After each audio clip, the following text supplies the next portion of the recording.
Depois das súplicas de Camilo, as imagens formosas de Romeu e Alceste desfaziam-se aos poucos, enquanto respondiam a ele com uma pergunta.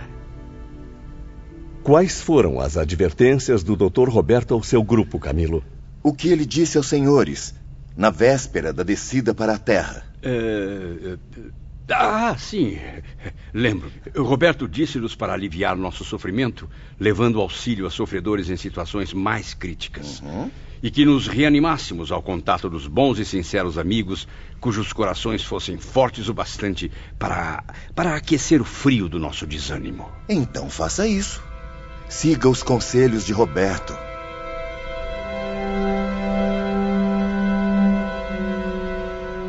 Reuni então todas as forças de que era capaz. Impus serenidade aos sentidos e orei também, pedindo socorro e proteção a Deus. A solidão me deixava aterrorizado, Ivone. Contemplei o casarão sinistro, revivendo emoções abomináveis. Meu desejo era apenas afastar-me, mas afastar-me para muito longe, onde fosse possível esquecer a tragédia do meu próprio suicídio. Camilo então apertou os passos para escapar, e ao transpor as portas do antigo lar, uma compensadora surpresa o aguardava. Ramiro de Guzmán, Roberto de Canaleiras, louvado seja Deus! Venha conosco, meu amigo. Convém retornar ao domicílio do médium Fernando de Lacerda. Novamente no lar do médium que lhe oferecia abrigo, Camilo reencontrou Belarmino de Queiroz. Seguindo os impulsos positivos e os conselhos inesquecíveis dos seus instrutores, tomaram então uma decisão. Organizaremos uma espécie de associação de classe. Precisamos entrar em contato com o Mário, João e outros aprendizes que possam ter a mesma disposição, Fernando. É uma ótima ideia, Camilo. Estudar e realizar ações que combatam as ideias de suicídio. Não apenas combater as ideias, mas também a predisposição que contamina diferentes classes sociais. Tem razão, Belarmino. Através dos nossos testemunhos francos e minuciosos sobre a realidade do mundo em que vivemos, seremos capazes de alterar muitos destinos para melhor.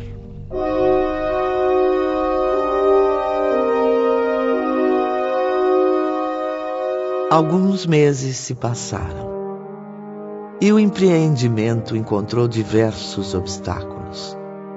Além disso, muitos dos aprendizes não foram encontrados ou não quiseram participar, como ocorreu com Mário e João. Não fossem os eficientes socorros da legião que nos inspirava, certamente não alcançaríamos nenhum resultado satisfatório. O objetivo no início era promover relações amistosas e sérias, conversas interessantes, notícias úteis para todo o gênero humano. Mas, acima de tudo, tendíamos a advertir os homens do perigo desconhecido que o suicídio representa. Foram raros, porém, aqueles que consentiram em aceitar nossa sincera amizade. E assim mesmo, Camilo, quase todos estranhos para vocês, indivíduos que viviam fora de Portugal. O que nos deixou profundamente decepcionados, minha amiga. Após grandes esforços para criarem oportunidades, depois de consecutivos dias de experiências exaustivas na Terra... A situação é triste, meus amigos. Já descobrimos diversos médiums aqui e ali, mas até agora, nada. Não suporto mais ser espezinhado. Como ousam duvidar da minha qualidade literária? Dizer que meus versos de agora não são tão puros quanto os habituais. Alguns colegas médiums até estão bem intencionados, Camilo, com boa vontade para ouvi-lo. Porém, infelizmente, representam a minoria. Acabam sendo induzidos pela impiedosa comitiva que geralmente os cerca. Fernando bem o disse. Essa comitiva de arrogantes nega-se a nos dar crédito, Camilo. Somos repelidos rispidamente. Jamais imaginei passar por tamanho vexame. Críticas, zombarias, ofensas, só isso que recebemos. Bando de mal-educados. Tratam-nos como vagabundos.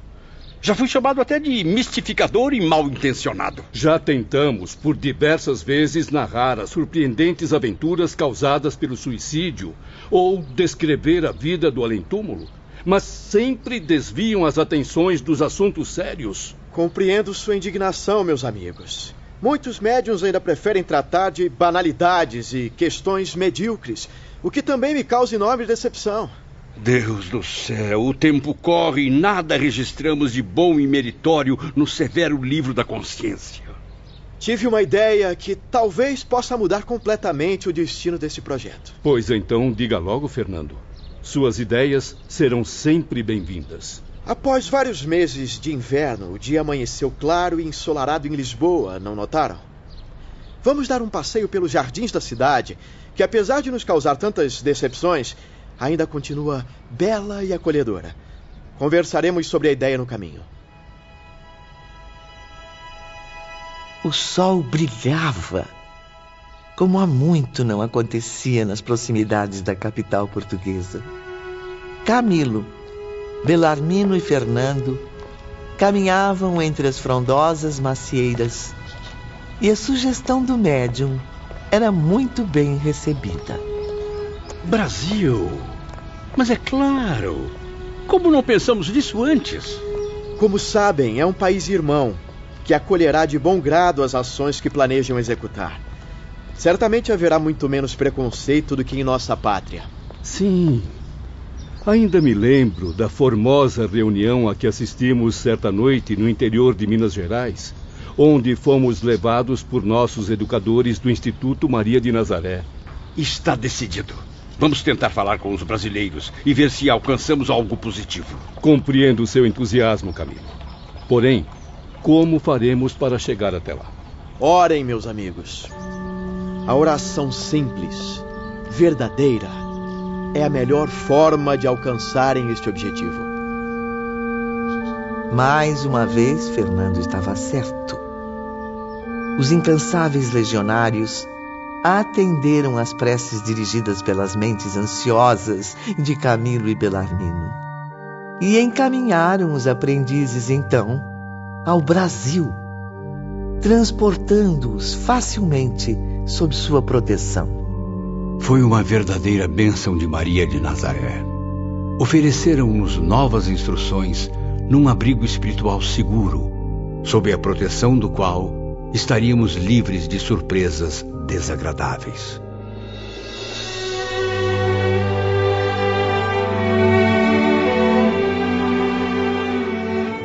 Já em terras brasileiras, iniciaram então uma luta árdua e exaustiva.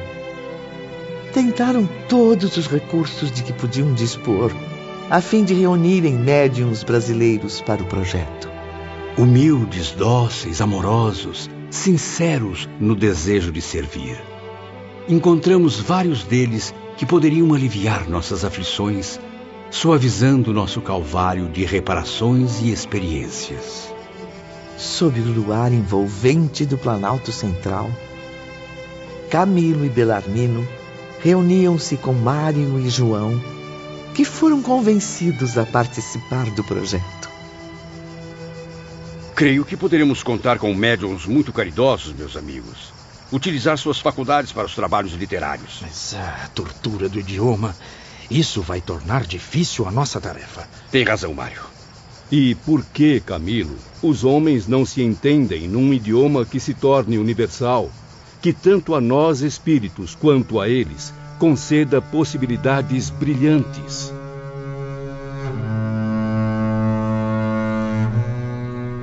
Numa noite em que se achavam tristes e desanimados, sob o abrigo da instituição brasileira, os aprendizes foram surpreendidos por uma visita iluminada, a do espírito de Fernando, cujo corpo carnal adormecia profundamente em Portugal. O jovem doutor Roberto também fazia companhia aos desolados aprendizes. Fernando, nobre amigo, como sua presença nos conforta sempre. Orei em seu benefício ao me recolher, meus irmãos. Estava impressionado com suas frequentes aparições em minha mente e não tardei a descobrir onde estavam. Ainda bem que veio. Como já deve saber, passamos por grandes dificuldades também aqui no Brasil. Procurem orar com mais frequência, criando meios de comunicação mais diretos com nossos mentores espirituais. E saibam que continuo à disposição para ajudar os amigos no que for preciso. Confesso que estou pensando seriamente em desistir e clamar para que me deixe retornar ao Instituto e antecipar meu pedido de reencarnação. Não, João de Azevedo, não se dê por vencido, pelo amor do Todo-Poderoso. Continuem a se comunicar com o mundo, nem que seja somente por meu intermédio. Mas como, Fernando? Se esse mundo não quer escutar os espíritos, quer apenas que ouçamos suas críticas humilhantes. Se em vez do que vem tentando inutilmente procurassem ser agentes da legítima caridade, já seriam vitoriosos. Sim, a caridade, meus amigos, permita-me recordar, é a generosa redentora daqueles que se desviaram da rota divina. É o caminho mais rápido para a regeneração. Por isso mesmo, o sábio mestre da Galileia ofereceu-a como ensinamento supremo à humanidade. Reparando o ato brutal que cometeram, poderão praticá-la, servindo a sua e a causa alheia ao mesmo tempo. Não percebe, Dr. Roberto, que estamos dispostos a transmitir mensagens positivas ao homem, mas é o próprio ser humano que as repele? Há outras maneiras de praticar o bem, meus irmãos.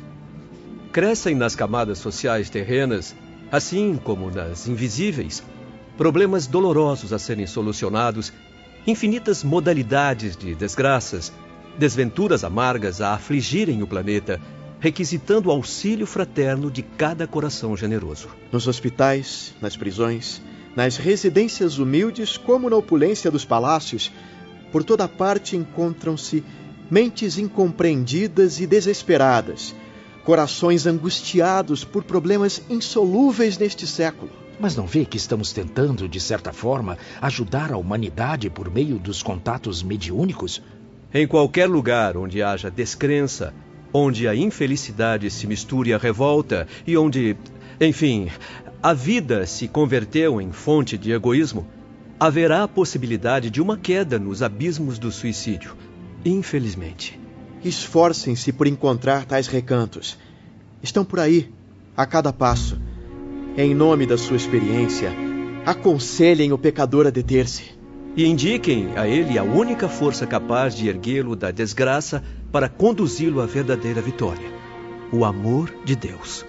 Confortem a mente dos infelizes, exercitando o bem, segredando sugestões animadoras ao coração das mães aflitas, dos jovens desesperados pelas desilusões prematuras. E das pobres mulheres atiradas ao lodo, cujas desgraças raramente encontram a compaixão alheia.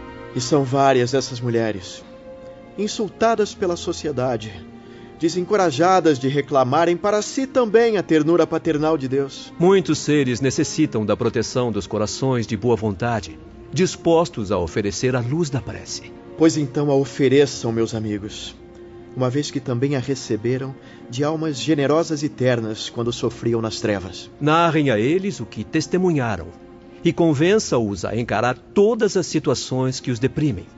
Sim, com aquela paciência e aquele valor que faltaram a vocês, a fim de que não venham a passar pelos mesmos dramas. Então devemos abdicar agora do contato com os médiuns? Esquecer o projeto de levar ao mundo nossas mensagens esclarecedoras? Esquecer não, mas prorrogá-lo por algum tempo, Camilo. Mas até quando esperar, Fernando? Até quando encontrarem médiuns cujas vibrações se adaptem às suas. Não se preocupe com as glórias vividas, meu amigo. Elas despencaram com você nos abismos do passado que não soube honrar.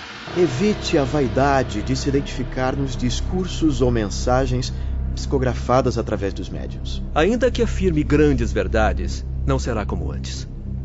Seu nome glorificou-se de enorme popularidade sobre a Terra, e a Terra não se conformará em vê-lo retornar filtrado pela mente humilde de médiuns desconhecidos. Prefiram, portanto, as ações da caridade prudente e secreta, e bem cedo reconhecerão a luz de muitas alegrias.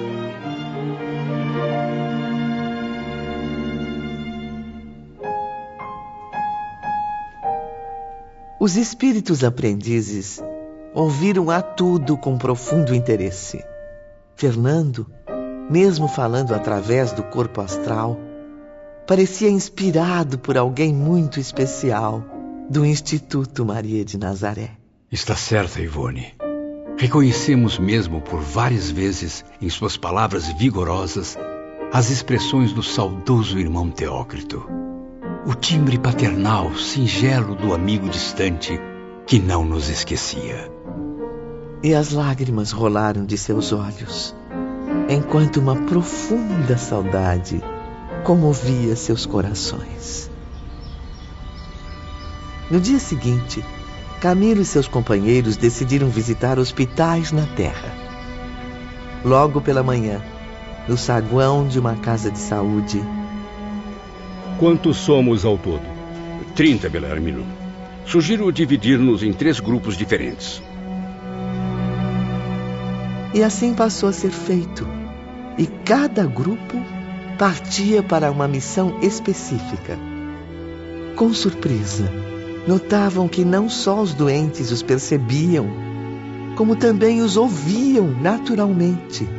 Na medida do possível, ministramos àquelas almas amarguradas, presas à carne, um remédio que nunca haviam recebido: a nossa solidariedade. Levamos os enfermos a ter força no presente e esperança no futuro.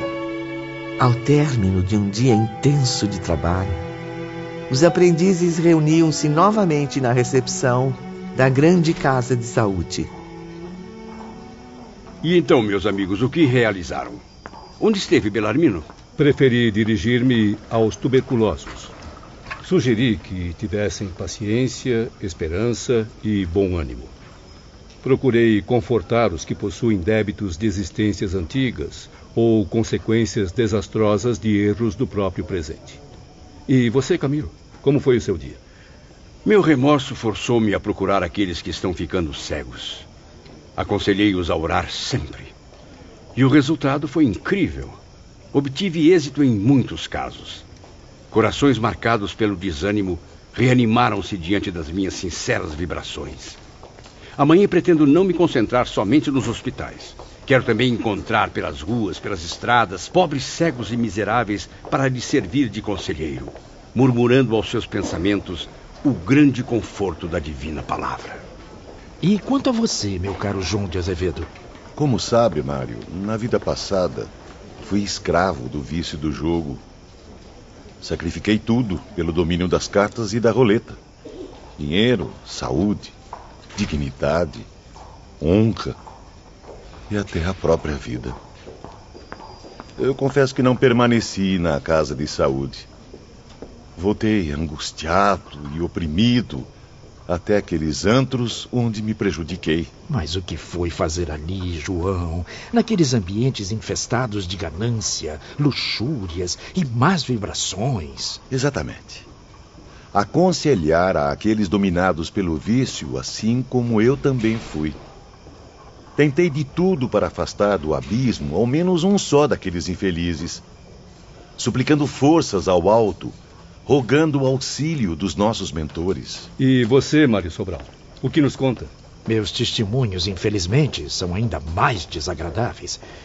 Contaminada pelos hábitos do passado, a minha mente arrastou-me para os prostíbulos, independente do meu sincero arrependimento. Isso causou-me um sofrimento terrível.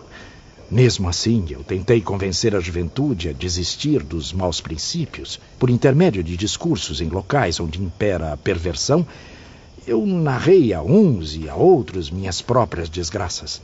E como foi recebido, meu amigo? Não me respeitaram, Camilo. Fui desprezado pela grande maioria e não sabia o porquê. Então lembrei-me de um dos inesquecíveis diálogos com o irmão Teócrito, que me disse: nos antros onde a depravação tem mantido seu império letal, as intuições do além-túmulo não se fazem sentidas. As citações animalizadas, inferiores, tornam-se barreiras que nenhuma entidade em suas condições será capaz de remover, muito menos se fazer compreendida. Nos dias e noites seguintes, estenderam os serviços às prisões, obtendo êxito no sombrio silêncio das celas. E por fim, Ivone, invadimos domicílios particulares à cata de sofredores inclinados ao suicídio. Homens e mulheres desesperados que aceitassem nossas advertências através de sugestões para o bem. Havia casos em que os aprendizes tinham a seu alcance somente um recurso: sugerir a ideia da oração e da fé nos poderes supremos. Induzir aquelas criaturas, geralmente mulheres, a se devotarem amplamente à crença que possuíam. No entanto, os aprendizes sofriam, porque o serviço era árduo. Uma tarefa intensa demais para penitentes, cujo único mérito estava na sinceridade com que agiam, na boa vontade para o trabalho reparador. Foi assim que viajaram pelo interior do Brasil, procurando, quanto possível, prevenir-se contra aquela triste tendência observada por seus guias e instrutores.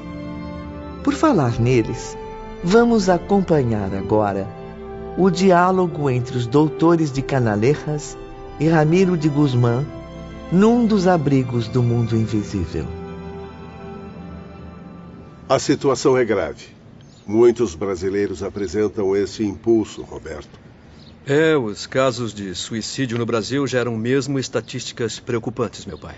Admiro o trabalho que Camilo Botelho e seus companheiros estão realizando. O irmão Teócrito acaba de enviar uma mensagem parabenizando-os. Carlos e Roberto, têm alguma notícia sobre o paradeiro dos aprendizes neste momento? Sim, Ramiro.